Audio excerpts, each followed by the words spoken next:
Greetings, Upstanders. Dr. O here, and I've had a couple of posts and been involved in some discussions on the Clay Kane show, as some of y'all have seen, about this idea about, blackness and identity. And, obviously we've talked about things relating to ADOS and FBA and ADOS, sorry, and I believe that's how you pronounce it, and FBA and other types of things.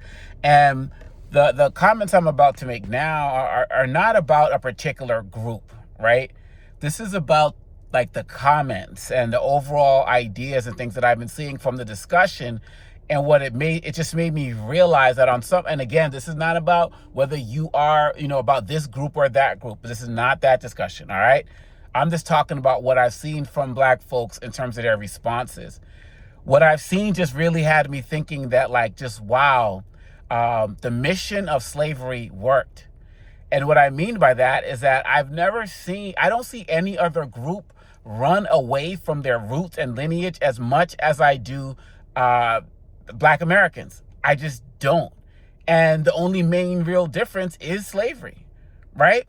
Like, when I say things like we need to come together, I clearly said we have issues that need to be discussed between continental Africans and West Indians and American-born folks. We got issues within those particular communities, like African-American, light skin versus dark skin, which also exists on the African continent, which is why some countries have outlawed skin bleaching cream, which also exists in West Indian continent countries. We got all of these issues within the countries themselves. So my point was, we need to have these conversations about how we can come together, because these folks don't see us as anything else but all Black people. And you would think I was saying that, yo, Black Americans, y'all need to drop your names, drop those quote unquote slave names, and renounce your this and get you and move to Africa and change your name to Jabari Asante Sana. Like, no. Like, I wasn't saying any of that. I'm simply saying that it's important to acknowledge that your roots did not start here, that they started on the African continent. And my belief is, when you tie yourself to something that started before one of the most heinous periods in our existence, which was slavery, then you're rooting yourself in something more powerful. And look, when you look at so many of the things that we do, our slang, that's African. I wrote a whole paper on the religious similarities between ancient Egyptian languages and contemporary traditional African societies. When we say things in the hood like, who that is, that literally translates to Senegalese, to Wolof, which is a language spoken primarily in Senegal, to Kokan Le. Like, it's the same, like the slang is the same if you translate it into many African languages. The way we worship is the same. The way the dance, the drum beats that inspire the hip hop and all of that other type of stuff, it's all African. And of course, African is a 55 nation continent. Everything that's going on in Ghana ain't the same as in Kenya. Everything that's going on in Mali ain't the same as what's happening in Zimbabwe. There are issues between African countries. Nobody's sitting here talking about some Pan-African utopia. I'm simply saying that, if you're looking at a tree, there are roots to the tree.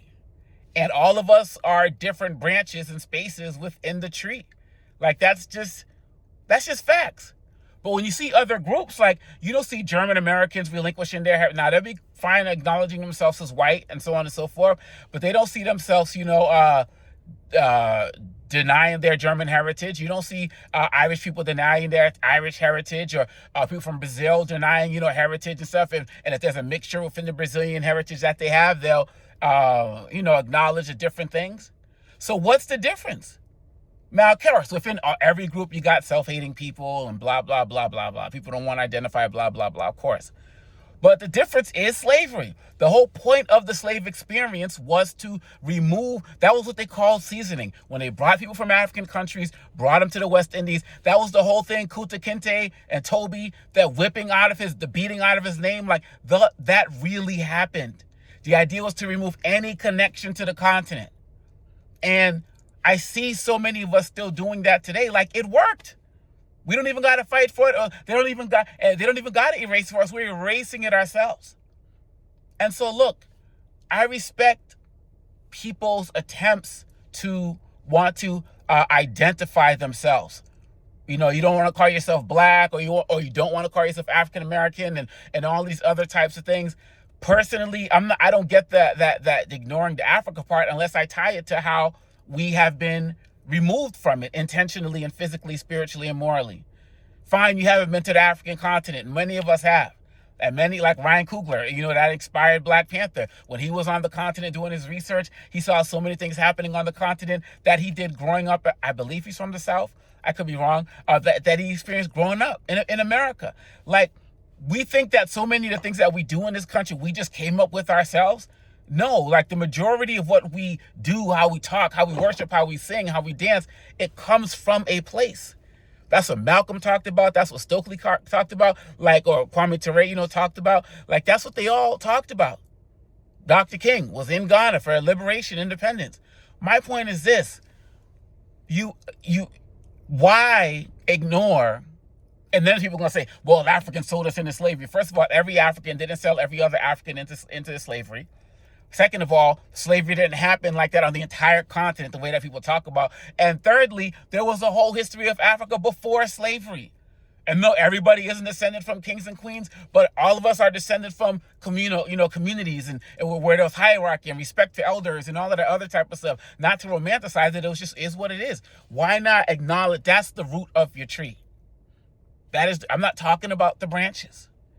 And for people, and people are going to be on this comments, oh, you tether this, you that, FBA all day, Ados all day. At least Ados has African in part of the name. You know what I'm saying? Like this, whether you can call yourself what you want, but you got to acknowledge that if you're not going to acknowledge anything African in you, that was the goal of slavery.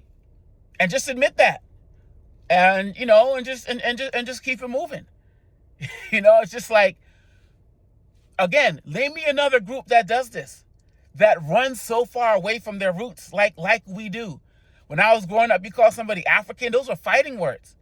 And all of the names they called me and my siblings and stuff growing up, it was all fighting words. That's why in hip-hop, Africa Bambaataa was so important, because he saw the gangs and the fighting that was going on. And he knew that these were people who were disconnected from their roots. And when you listen to people like Grand Wizard Theodore and all of those other guys, he's like, when people got introduced to what we call KOS, knowledge of self, Rakim and all these other type of guys, that's when the mindset started to change.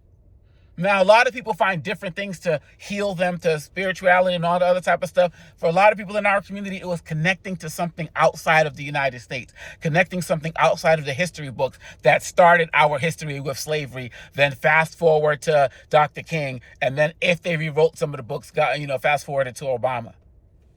Like, that's it. We got to do better. We got to do better. And I'm not sitting here telling people what to call themselves. I'm talking about the problem that comes with ignoring the actual roots of the tree. Your history as a Black person did not start in the United States. Now, we can go into the whole larger conversation about everyone has their roots in Africa. I'm not having that conversation right now. But, whether you came here, before Columbus, or came, during chattel slavery, all of these other different, however you got here, the roots are the same. And that's all I'm talking about. And to deny that is to do what the slave master wanted. And I just think that we can do better. You can call yourself FBA and all of the other type of stuff, but acknowledge the roots. Even if I know people of Irish descent who've never been to Ireland, or Italian descent, they've never been there, still identify with the place they've never seen, the language they don't speak, still identify with it. This is part of the conditioning that has Africans looking at African Americans backwards, that has West Indians looking at Africans backwards, that got Africans looking at West Indians backwards, that got West Indians looking at African Americans backwards. Like, that was the goal. And I think we should stop proving them right. What do you think? Peace.